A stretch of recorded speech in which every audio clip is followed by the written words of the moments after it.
So I made this video like to show you how to make these 1 Robux t-shirts. So first of all, you need to upload a t-shirt. You need to put it on sale. So beware, this costs you 10 Robux. You need to have 10 Robux to upload and publish the item. You can set any price. After that, you need to open DevTools, which you can open with F12, Control Shift I.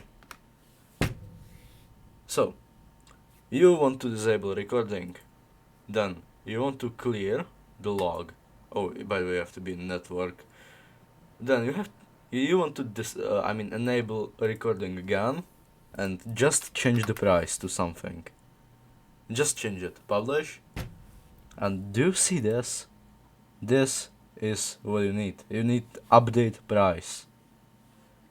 So once you got this, you need to open up Postman, which you can download.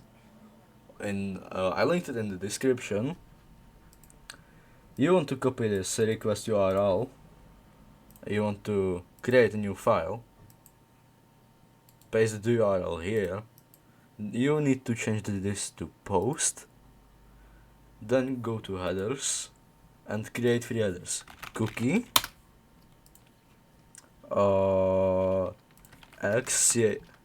CSRF token, and I think, wait, I forgot.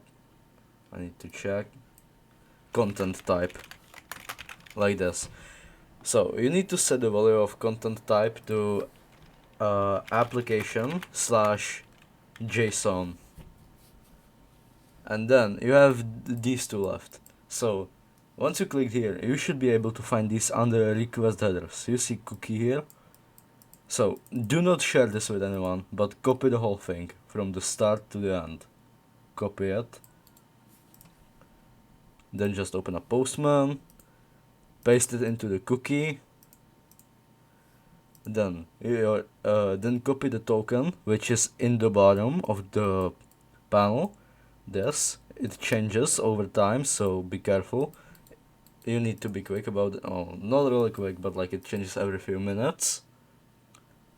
Once you got this set up, you need to go to body, select raw, and change this to text.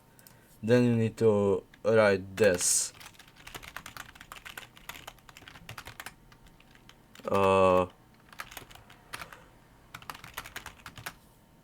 This should be correct if I'm not wrong. You can change how much Robux it costs, like by changing the one here. Once you got this, you have everything set up, you just need to click send. If it pops up with this, you have done it successfully. You can close DevTools, you can refresh, and as you can see, it's on sale for 1 Robux.